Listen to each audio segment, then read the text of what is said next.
오늘 말씀을 우리 그리스도인의 정체성 지난주에 예배에 대해서 우리 첫 번째 말씀을 전했었는데요. 오늘도 그리스도인임을 드러낼 수 있는 아이덴티티 가운데 정말 가장 중요한 것이 예배이기 때문에 예배에 대해서 한 주 더 말씀을 나누고자 합니다. 예배가 내 삶을 좌우한다는 사실. 김남준 목사님이 쓴 책의 책 중에 예배의 간격에 빠지라 라고 하는 이 책이 있습니다. 이 책에 보면 목사님께서 재미있는 말씀을 하나 기록해 놓으셨는데요. 현대 교인들의 이 신앙생활 중에 예배 견디기라는 것이 있다는 거예요. 예배 견디기. 예배는 안 드릴 수는 없고 드리자니 조금 전라도 말로 거시기하고.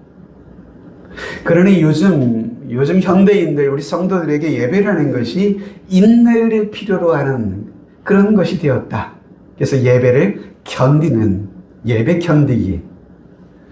그 예배 견디기의 극치가 뭐냐? 바로 설교 견디기라 이렇게 말씀을 하셨어요.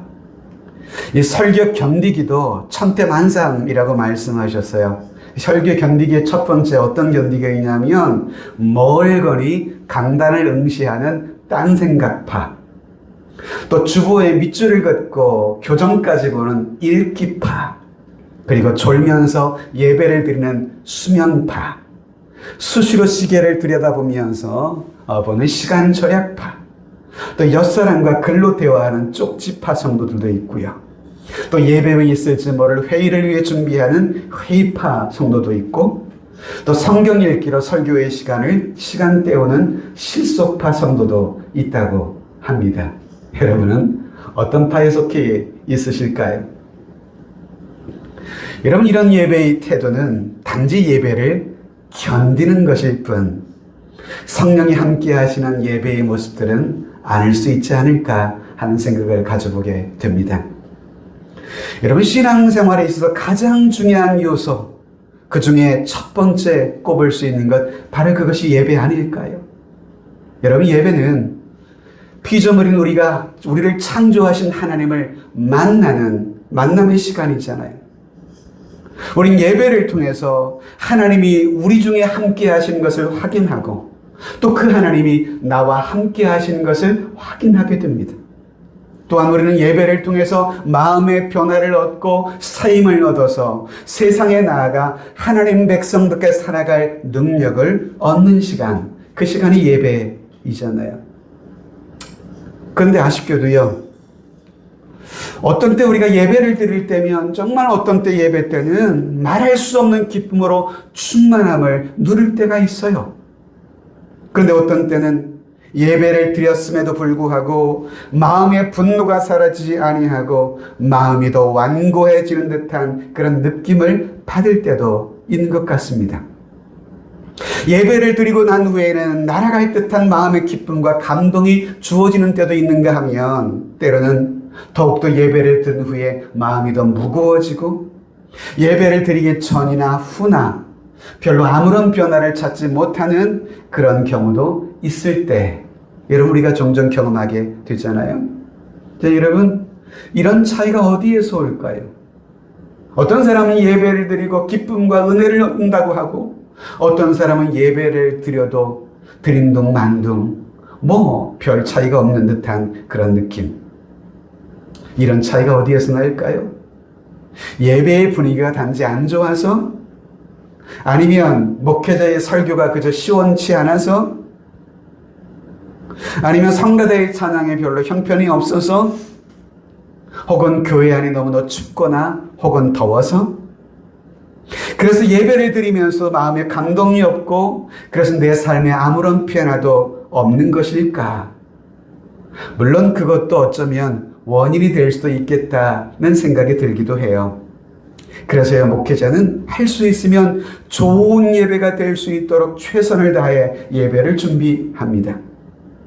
그리고 설교도 준비할 때 좋은 설교를 하고자 최선을 다합니다. 저도 주일의 설교를 위해서 기본적으로 사용하는 시간이, 저도 한 주에 한 10시간, 12시간은 주일 설교를 위해 준비하는 것 같은데요. 사실 작고하신 우리 옥하는 목사님은 주일 메시지를 위해서 18시간을 준비하신다고 하시더라고요. 18시간. 여러분, 하루 한 5, 6일을 치면 18시간을 일하려면 하루에 3시간씩을 6일 동안 준비해야 18시간이 되는 거잖아요. 설교에 정말 목숨을 걸었던 목회자라고 그런 생각이 들어서 10시간 준비했다고 제가 명함을 감히 내밀지 못하기도 합니다만은, 자, 여러분,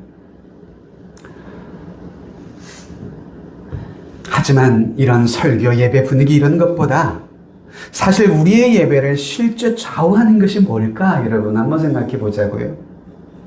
어쩌면 우리의 예배를 실제 좌우하는 것은 우리 자신의 마음, 자신의 마음의 자세와 준비, 그것 때문임을 우리는 알아야 하지 않을까요? 하나님 앞에 예배하고자 하는 그런 마음, 하나님 앞에 정성껏 드리고자 하는 우리의 마음의 준비, 이것이 되어 있다고만 한다면 여러분, 다른 건 별로 문제가 되지 않을 것 같기도 합니다. 왜일까요? 예배라는 것은 나 자신을 하나님 앞에 드릴 수 있는 거룩한 신앙의 행위, 그것이 예배이기 때문에 그렇습니다.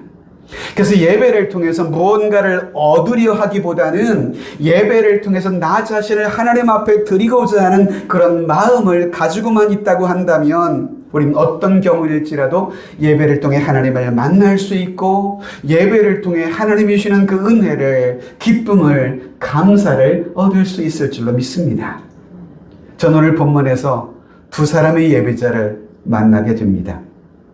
이 두 사람은 동일한 장소에서, 동일한 공간에서, 그리고 동일한 형식의 예배를 함께 하나님 앞에 제사드렸습니다. 그런데 예배 후에 두 사람의 모습은 사뭇 달랐습니다. 한 사람은 예배, 즉 제사를 드리고 난 후에 기쁨과 감사가 넘쳤는가 하면, 또 한 사람은 예배한 후에 치밀어 오르는 분노가 그의 마음속에 끌어올라서 결국 그의 동생을 살해하는 살인자가 되고 말았습니다. 자, 여러분, 우리가 예배에서 온전하게 승리하지 못하게 되면 결국 우리의 삶으로도 승리하지 못하게 된다는 것을 깨닫게 돼요. 결국 예배에 실패하면 구체적인 한 주간의 일상의 내 삶에서도 우린 실패로 이어질 수 있다는 교훈을 우리 두 형제의 신뢰를 통해서 보게 되는 것입니다. 여러분, 아담과 하와가 범죄한 후에 그들은 에덴 동산에서 쫓겨나죠. 낙원을 잃어버렸습니다. 그래서 나온 책에 신낙원이라는 책도 나왔잖아요. 낙원을 빼앗긴 사람들의 이야기.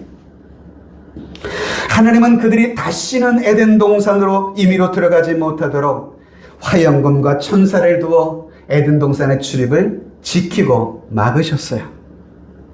이제 아담과 하와는 우리 하나님께서 예고하신 대로 여인의 후손이 나타나서 자신들을 구원하고 이전에 에덴 동산의 그 은혜를 회복시켜 줄 것을 기대하는 것, 그것밖에 없는 상태였습니다. 그런 어느 날 아담과 하와 부부 사이에 드디어 아들이 태어납니다. 이 아들을 출산하면서 하와는 아마도 이 아들을 보며 생각하기를, 하나님이 약속하신 여인의 후손이 저 아이가 아닐까 하는 생각에 그 아이의 이름을 누구라 지었다고요? 가인이라 이렇게 지었어요. 그래서 1절을 보면 아담이 그의 아내 하와와 동침함에 하와가 임신하여 가인을 낳고 그 아이의 이름을 무엇이라, 뜻이 뭐라고요? 내가 여호와로 말미암아 등남했다. 이것이 가인이란 사람의 이름의 뜻입니다. 그러니까 이 하와는 이 아들의 이름을 지면서 내가 여호와로 인해서 하나님이 주신 이 아들을 낳았다, 이런 고백을 이 아이의 이름 속에 담아 놓은 것이죠. 그런데 얼마 후에 둘째를 또 출산하게 되죠. 근데 둘째 아이를 낳았을 때는, 첫째를 낳았을 때와는 이 하와의 마음의 감정이 사뭇 달랐던 것 같아요. 첫 아들을 낳았을 때는 이 아들을 통해 혹 하나님께서 에덴 동산으로 우리를 회복시켜 주실지 않을까 하는 기대감으로 그동안 살아왔었는데, 그런데 세월이 지나도 에덴 동산으로 회복될 상태가 기미가 보이지 않아요? 그런 중에 둘째 아들을 낳은 것입니다. 그러니 이젠 그 기대감이 무너지는 느낌을 하와는 받지 않았을까 생각이 들어요. 둘째 이름을 무엇이라 줬어요? 아벨이라 줬어요. 여러분, 이 아벨이라는 사람의 이름의 뜻이 뭐냐? 허무하다, 이런 뜻이 담겨 있습니다. 즉, 이제 에덴 동산으로 다시 돌아갈 수 없는 그의 마음의 상태, 절망의 상태를 보여주는 그런 모습을 보여주는 것이죠. 자, 어쨌든 이 가인과 아벨 두 아들이 장성한 사람이 됐습니다. 그리고 두 아들은 각기 직업도 가지게 됐습니다. 큰아들 가인은 아버지를 쫓아서 땅을 갈고 곡식을 가꾸는 농부가 되었고요. 둘째 아들은 짐승을 키우는 목축업에 종사를 하는 아들이 됐습니다. 얼마 후에 이 두 아들은 자기들이 노력해서 각기 얻은 소득을 가지고 하나님 앞에 제사를, 소위 예배를 드리게 된 것입니다. 그 첫째 아들은 가인은 자신의 농사를 힘써 지은 곡식을 가지고 제물 삼아 하나님 앞에 드렸고, 할렐루야, 나 살아있다 이 말입니다 지금. 그리고 둘째 아벨은 자기가 애써 기른 짐승 중에 양의 첫 새끼를 가지고 제물로 삼아 하나님 앞에 제사했습니다. 그렇게 예배를 드렸는데요, 문제는 이 두 형제가 예배를 마친 후에 나타난 결과는 상반되게 나타났습니다. 여러분, 하나님이 둘째 아벨 드린 제사는 기쁘게 받아주셨지만 웬일인지 첫째 아들 가인이 드린 예배는 받지 않으신 거예요. 4절 5절을 보시면 여호와께서 아벨과 그의 제물은 받으셨으나 가인과 그의 제물은 받지 아니하신지라. 아벨과 그가 드린 제물은 하나님이 받으셨는데 첫째 아들 가인과 그의 제물은 받지 않으셨더라. 하나님이 거부하신 겁니다. 사실 가인이 드린 제물이나 아벨이 드린 제물이나 제물 자체로 볼 때는 별 다를 것이 없어 보입니다. 어떤 분은 이 본문을 가지고 이렇게 말하기도 합니다. 아벨의 제사는 죄를 가리울 피 흘림의 제사를 드린 것이었고 가인의 제사는 피 흘림이 없는 제물이었다. 여기에서 그런 차이가 있는 것이 아니었겠나 라고 해석하는 분들도 있기는 하지만, 그것만을 가지고 하나님이 두 형제의 제사를 받고 받지 않으셨다는 이 증거로 삼기는 무언가 좀 빈약하지 않을까 하는 생각을 가져보게 돼요. 그보다 두 형제의 제사에 우리가 주목해야 할 부분이 뭡니까? 두 형제가 예배하는 예배자의 마음, 그 자체가 더 중요한 것이 아니었겠나 하는 생각을 갖게 되는 것입니다. 물론 두 형제는 같은 제사를 드렸어요. 각기 나름 제물을 드렸습니다. 예배의 형식은 비록 같을지라도 그 두 형제가 하나님께 제사하는, 하나님을 예배하는 두 형제의 마음의 자세와 태도는 달랐던 것 같아요. 그래서 어떤 형제의 제사는 하나님이 연락하시고 어떤 형제의 제사는 하나님이 거부하셨어요. 어쩌면 그것은 오늘 우리의 예배 가운데 나타날 수 있는 결과일 수도 있어요. 우리가 동일한 시간, 동일한 장소에서 동일한 주님을 함께 지금 예배하고 있지만, 그러나 우리 가운데 어떤 예배는 하나님이 연락하시는 예배가 있는 반면 어떤 사람의 예배는 연락하지 못하시는 예배가 있을 수도 있음을 이 본문은 우리에게 가르쳐 주고 있는 것입니다. 그 차이가 뭘까요? 어떤 사람은 예물로 곡식을 드렸기 때문에, 어떤 사람은 양으로 그 예물을 드렸기 때문에, 예물의 차이 때문에 하나님이 연락하시고 거부하셨을까요? 어떤 성도는 예배 시간에 올 때 많은 헌금을 드리고, 또 어떤 사람은 헌금을 적게 드렸기 때문에, 여러분, 그것을 가지고 하나님께서 우리의 예배를 판단하시는 분이실까요? 그것이 아니라 하나님은 예배하는 저와 여러분들의 마음, 그 태도, 그 자세가 어떠한가, 어떤 마음으로 우리는 주를 예배하고 있는가, 여기에 달려 있다는 거예요. 저는 어쩌면 가인은 하나님 앞에 제사를 드리면서 그 제사 속에 다분히 인위적인 요소를 많이 내포하고 있지 않았을까 하는 생각을 해보기도 해요. 내가 이렇게 하나님 앞에 제사를 드림으로 인해서 나는 하나님 앞에 해야 할 도리를 다하는 것이라 라고 생각했을 수도 있습니다. 내가 이 정도로 하나님 앞에 제물을 준비해 드리면 하나님이 기쁘게 받으실 수밖에 없겠지. 이 정도면 나는 괜찮은 헌신한 거 아닌가? 이렇게 생각했을 수도 있겠죠. 이 가인의 제사의 마음의 그 자세는 제사를 드리기 전과 제사를 드리는 과정에는 그의 마음이 어떠한지 잘 드러나 있지를 않습니다.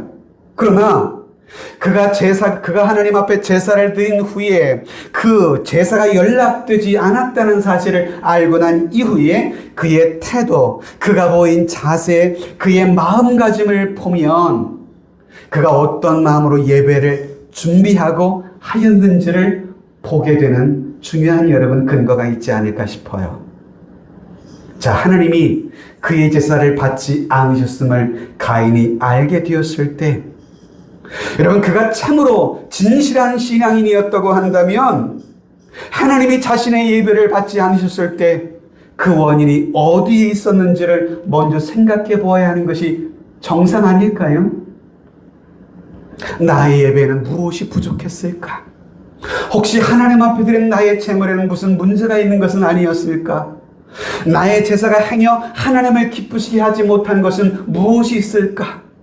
이렇게 예배를 드린 후에 하나님이 자신의 제사를 거부하셨다면 자신을 먼저 돌아보는 것이 선행되어야 하는 것, 그것이 마땅한 예배자의 태도, 자세가 아니겠습니까? 그런데 가인에게는 그러한 모습을 찾을 수가 없었습니다. 5절을 보시면 도리어 그는 하나님 앞에 반항하는 태도를 보입니다. 가인과 그의 제물은 받지 아니하신지라. 가인이 몹시 분하여 무엇이 변했어요? 안색이 싹 변했어요. 가인은 몹시 상하여 분했습니다.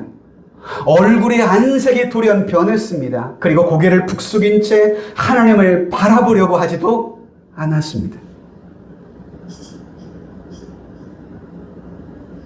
여러분, 가인이 고개를 숙인 모습, 그 모습이 하나님 앞에 죄송해서였을까요?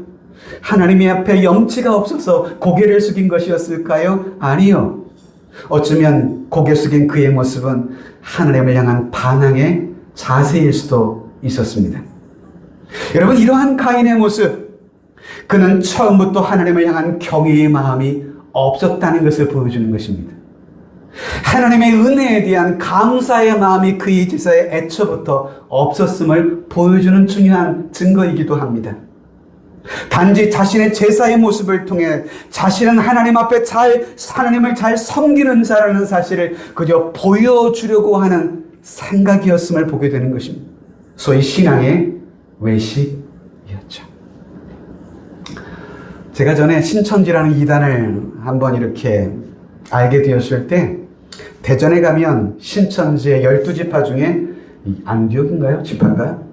거기에 강의가 여러분 유튜브에 떠돌더라고요. 거기 교육장이라고 하는 신천지 강사가 일반 기성교회 가서 이렇게 제 예배를 드리래요. 어떻게 예배를 하냐면 기성교회 침투해서 추수꾼으로 들어와 있는데 은혜 받는 것처럼 아멘 아멘 잘 하래요. 보통 우리는 아멘 아멘 잘하면 저분이 은혜를 받는구나 라고 생각하게 되잖아요. 근데 그렇게 은혜를 받는 척 하래요. 그래야 그 교회 공동체가 자신을 신뢰해 줄 테니. 이야, 제가 그거 보고 깜짝 놀랐습니다. 이야, 은혜를 받는 척도 할 수 있구나. 막 손들면서 막 찬양하래요. 그래야, 저 성도는 정말 하나님을 아름답게 예배하는구나. 이렇게 보여주게 될 터니까. 마치 전 가인의 모습이 그런 모습이 아니었을까. 4절을 보시면요, 가인과 아벨의 예배의 차이를 히브리서 기자는 이렇게 기록해 놓고 있어요. 한번 읽어보십시다. 시작. 믿음으로 아벨은 가인보다 더 나은 제사를 하나님께 드림으로 의로운 자라 하시는 증거를 얻었으니. 여러분, 히브리서의 기록을 통해서 우리가 보게 되는 것은 뭐예요? 가인의 제사는 결국 무엇이 없는 제사였음을 보게 돼요? 믿음이 없는 제사였음을 보게 돼요. 아벨의 제사는 무슨 제사였다고요? 믿음으로 드린 제사였다는 거예요. 그래서 아벨은 믿음으로 가인보다 더 나은 제사를 드린 사람, 이렇게 기록을 해주고 있잖아요. 그러나 가인의 제사는요, 믿음이 없이 드린 제사였음을 보게 되는 것입니다. 결국 그의 제사는 자기 만족을 위한 제사일 뿐, 그 제사를 받으시는 하나님께 대한 생각은 안중에도 없었어요. 자기만 그저 제사라고 하는 형식을 해치우면 될 뿐이었습니다. 그러나 아벨의 예배는 어땠을까요? 그는 자신을 드리는 예배였습니다. 하나님을 향한 진실한 마음과 온전한 마음으로 드리는 그러한 예배였던 것입니다.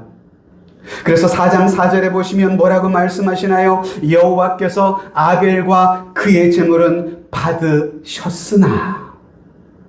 예배는요, 제물을 드리는 것만이 예배가 아닌 것입니다. 우리가 오늘 이 시간 나와서 1시간 앉아있다 가는 것, 그것이 곧 예배는 아니잖아요. 참된 예배는 내 자신이 제물이 되어 하나님 앞에 나의 몸과 나의 마음을 드리는 것입니다. 예배는 곧 드리는 것입니다. 예배의 핵심은 드림에 있는 것입니다. 나를 드러내는 것이 예배가 아닌 것입니다. 오히려 십자가 앞에 나 자신이 죽는 것이 진정한 예배인 것입니다. 예배를 드리고서는 기가 펄펄 솟아 큰 소리를 치며 내 목소리를 주장하고, 이만 하면 나도 쓸만한 성도가 아닌가라고 생각하는 것. 진실한 예배는 예배를 통해 겨우 겸손해지는 것입니다. 더욱 낮아지는 모습으로 표현되는 삶, 그것이 진정한 예배인 것이죠. 믿음의 가족 여러분, 오늘 우리가 예배하고 있는데 여러분 오늘 어떤 마음을 가지고 오늘 주님을 예배하고 있나요? 오늘 예배하기 위해서 여러분 집에서 나오시면서 혹은 교회에 들어오시면서 어떤 생각을 가지고 들어오셨나요? 오늘 주일이네, 교회 가야지. 벌써 11시가 돼가네. 교회 가야 되네. 안 가면 또 목사님이 전화해서 왜 안 오셨냐고 물어볼 것 같으니 귀찮으니 나가야지 뭐, 이러고 나오셨나요? 우리 성도님은 그렇지 않으셨을 것이라 전 생각합니다. 하나님께 나 자신을 드리고 그의 은혜와 사랑에 감사하고 오늘도 주의 은혜를 얻기 위해 나오셨을 것입니다. 예배를 통해 내 삶이 변화되고 세상에 동화되는 인생이 아니라 세상을 변화시키는 사람이 되리라는 마음을 가지고 나오셨을 것입니다. 나를 죄로부터 구원하시고 영생을 주신 하나님을 향하여 감사와 기쁨으로 주님의 뜻을 따르겠다는 그 마음을 가지고 나오셨으리라 저는 믿고 싶습니다. 그런데 우리에게 이러한 마음가짐과 생각 없이 예배를 하니 은혜롭게 예배하고는 교회 문 밖에 나가면서 다른 사람과 욕하면서 삭대질하며 싸우는 거예요. 예배 은혜롭게 잘 드리고는 교회 주차장에 차를 빼면서 서로 얼굴을 붉히면서 분쟁하고 다투는 거예요. 이게 무슨 짓입니까? 예배를 잘 드리고는 미워하고 시기하고 질투하고, 예배를 잘 드리고는 재직해하며 서로 삿대질하며 싸우고, 일주일 동안 죄진 것 예배하며 용서받았으니 되려 용기를 얻어서 오히려 담대히 싸우는 것은 아닌지 모르겠어요. 여러분, 예배하지 않는 사람은요, 자신이 그저 죄인이라는 생각도 있고 어떻게 용서를 받을까라는 두려운 마음이라도 있어요. 그런데 예배한다고 하는 사람들, 자신이 드리는 예배를 통해 자신의 죄는 마치 면죄부를 받았다라고 착각은 하는지 모르겠지만, 전 그런 면에서 우리가 온전하게 진실한 예배를 드리지 않을 때 오히려 예배하지 않는 사람보다 예배하는 그 사람이 더 악하게 살아갈 수 있겠구나라는 생각이 들기도 해요. 가인이 바로 그런 사람이었잖아요. 예배한 후에 그의 마음은 더 분노가 치밀어 오랐어요. 시기와 질투의 감정이 더해갔습니다. 분노가 그의 마음을 지배했어요. 결국 그는 하나님 앞에 제사를 드린 후 동생을 돌로 쳐 죽이는 인류 최초의 살인자의 오명을 갖게 됐잖아요. 여러분, 불신자들이요, 믿는 신자들을 바라보며 참 희한한 사람들이라고 생각하는 부분들이 있다고 해요. 신자들이 교회에 가서는 눈물 콧물을 흘리며 잘못했다고 용서해달라고 회개하며 기도는 하는데, 그렇게 예배하고 돌아와서는 집에서나 동네에서 보면 자기들보다 더 못되게 산다는 것입니다. 누가요? 신자들이요. 교회에서 눈물 콧물을 흘리며 예배하던 그 모습을 가지고 세상에서 살아가고 있다면, 성도들의 그러한 모습을 바라보며 자신들도 교회를 한번 다녀볼까? 이런 생각을 가져보겠는데, 교회에 안 다니는 자신들보다 교회에 다니며 예배한다는 그들의 삶이 더 기막히다며 코웃음을 치고 있다는 이 현실.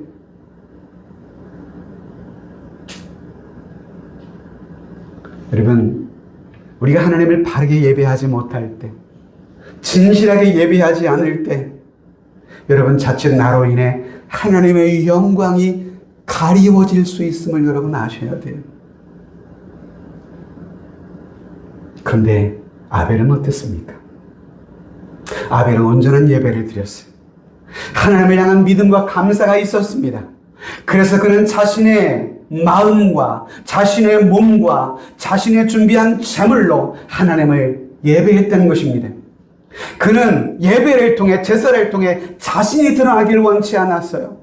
그는 자신의 제사를 통해 하나님만 드러나기를 원했던 사람입니다. 물론 그런 바른 예배로 인해 안타깝게 형을 통해 죽임을 당하긴 했지만, 그런 죽음을 당하면서도 그 예배를 포기하지 않았습니다. 8절을 여러분 보실까요? 가인이 그의 아우 아벨에게 말하고 라는 말씀이 있죠. 이전 개역 성경에는 아벨에게 말하고 라는 말이 아벨에게 고하고 라는 말로 번역되어 있었어요. 여러분, 아벨에게 형이 고했다라는 이 말이 뭘까요? 그것은 동생을 위협하고 협박했다는 그의 말이에요. 즉, 우리식으로 쉽게 말하면 형 가인이 동생에게 이 제사를 드린 이후에 이렇게 말했다는 거죠. 야, 너 때문에 내 예배가 하나님 앞에 연락되지 않았으니 앞으로 너도 나처럼 예배해야 돼. 그래야 내 예배도 하나님이 받아주시지 않겠니? 라면서 아벨을 협박했던 것입니다. 근데 여러분, 아벨은 형의 말을 따를 수가 없었어요. 그는 하나님 앞에 온전히 자신을 드리는 예배를 포기할 수 없었어요. 결국 아벨은요, 예배를 바르게 드리려 노력하다가 죽임당한 사람입니다. 그래서 성경은 그 아벨을 순교자라고 불러요. 최초의 순교자. 인류 역사의 첫 살인 사건은 형과 동생 사이의 단순한 불화와 갈등 때문에 일어난 일이 아닙니다. 여러분, 이 아벨의 죽음은 이 형 가인의 예배를 따르지 않으려고 하는 온전한 예배자였기 때문에 당한 순교의 죽음이었음을 여러분 놓치지 말아야 돼요. 사실 하나님은 가인에게 이런 일이 일어날 것을 미리 경고로 말씀하셨어요. 6절, 7절을 한번 같이 읽어볼까요, 여러분? 시작. 여호와께서 가인에게 이르시되 내가 분노야 함은 어찌 됨이며 안색이 변함은 어찌 됨이냐. 내가 선을 행하면 어찌 낯을 들지 못하겠느냐. 선을 행하지 아니하면 죄가 문 앞에 엎드려 있느니라. 죄가 너를 원하나 너는 죄를 다스릴지니라.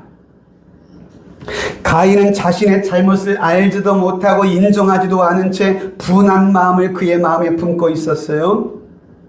하나님이 자기 제사를 받지 않으셨음으로 인해서 안색이 싹 변했습니다. 그리고 고개를 푹 숙이며 하나님 앞에 반항하는 모습까지도 심지어 보였다고 했잖아요. 그런 가인을 향해서 하나님은 내가 선을 행하라고 말씀하는 거예요. 분한 마음을 품지 말고 선을 행하라는 것이에요. 얼굴을 붉히며 화를 내지 말고 선을 행하라는 거예요. 하나님 앞에서 선을 행하라는 것. 즉, 하나님께 드리는 너의 예배를 온전히 바르게 하라라는 말씀인 것입니다. 마치 동생 아벨의 제사처럼 진실하고 온전한 마음으로 하나님 앞에 예배하라. 그리하면 너희 예배 또한 기쁘게 받으실 것을 말씀하신 내용인 것입니다. 하나님은 가인에게 내가 바른 예배를, 바른 제사를 회복하지 않게 되면 죄가 문 앞에 엎드려 있느니라. 하나님 앞에서 진실한 예배가 아닌 형식적 예배를 계속한다면 죄의 사슬은 내가 매이게 될 것이라는 거예요. 올바로 예배하지 않으면 내 삶의 죄악으로 치달을 것이라고 말씀하고 경고하시는 것입니다. 그래서 하나님은 죄가 너를 지금 원하고 있다. 그러니 너는 죄를 다스리라 라고 말씀하고 있는 거예요. 믿음의 가족 여러분, 세상에서 죄와 싸워 승리할 수 있는 영적 비결은요, 하나님 앞에 온전한 예배를 회복하는 것입니다. 사실 이 말씀은 초신자가 드려야 할 말씀은 아닙니다. 오랜 예수를 믿고 오랜 신앙생활을 하고 때로 교회의 직분을 받고 예배하면서 예배가 나도 모르는 사이 습관과 형식이 되어질 때 우린 가인의 제사처럼 그렇게 보여지는 외식의 예배로 흐를 가능성이 많거든요.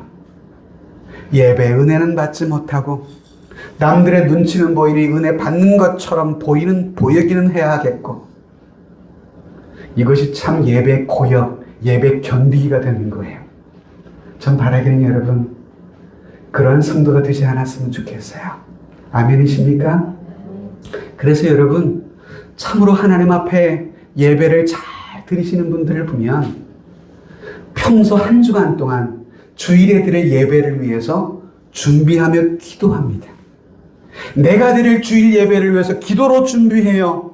하나님, 금주 주일에 하나님을 예배할 때 주님을 만나게 해 주시옵소서. 말씀을 전하는 주의 종에게 성령의 능력을 부어주셔서 그를 통해 주시는 말씀이 나를 향한 주의 음성으로 듣고 아멘으로 화답하게 해 주시옵소서. 말씀을 통해 내 속에 있는 모든 근심과 염려는 떠나고 주가 주시는 은혜와 평강으로 내 영이 기뻐할 수 있도록 도와주시옵소서. 예배를 위해 기도하시기 바랍니다. 전 우리 세종하람교회 믿음의 가족들이 평소 한 주간 여러분들이 드릴 주일 예배를 위해서 기도로 준비할 수 있게 되기를 진심으로 바랍니다. 가인의 삶이 주는 마지막 교훈, 그게 뭘까요? 예배의 실패가 우리의 삶의 실패로 이어질 수 있다라고 하는 것입니다. 묻습니다. 오늘 저와 여러분들의 예배는 과연 어떤 예배일까요? 두 가지를 이렇게 자막으로 묻습니다. 여러분들의 예배는 나를 위한 예배입니까? 아니면 이 예배를 받으시는 하나님을 위한 예배입니까? 내 만족을 추구하기 위한 예배입니까? 아니면 이 예배를 통해 영광 받으실 그 하나님을 기쁘시게 하기 위한 그런 예배를 드리고 계십니까? 예배의 본질을 다시 한번 붙들게 되시기를 바랍니다. 말씀을 결론 짓습니다. 전 우리 모두가 하나님이 받으시는 예배자가 되기를 소망합니다. 그리고 온전한 예배를 통해 하나님을 진정으로 만나는 예배가 되기를 소망합니다. 그래서 그의 능력을 힘입고 우리의 마음과 생각이 변화되어서 한 주간 우리의 주어지는 삶의 현장 세상 속에서 넉넉히 믿음으로 이길 수 있는 믿음의 예배자들 되실 수 있기를 주님의 이름으로 축복합니다. 사도 바울의 로마 교회를 향한 편지의 말씀을 함께 읽으며 말씀을 정리할까 합니다. 로마서 12장 1절, 믿는 믿음의 형제를 위해서 이러한 예배를 드리라고 권면해주는 말씀인데요. 마지막으로 이걸 읽고 함께 찬양하도록 할까요? 함께 읽습니다. 시작. 그러므로 형제들아, 내가 하나님의 모든 자비하심으로 너희를 권하노니 너희 몸을 하나님이 기뻐하시는 거룩한 산제물로 드리라. 이는 너희가 드릴 영적 예배이라.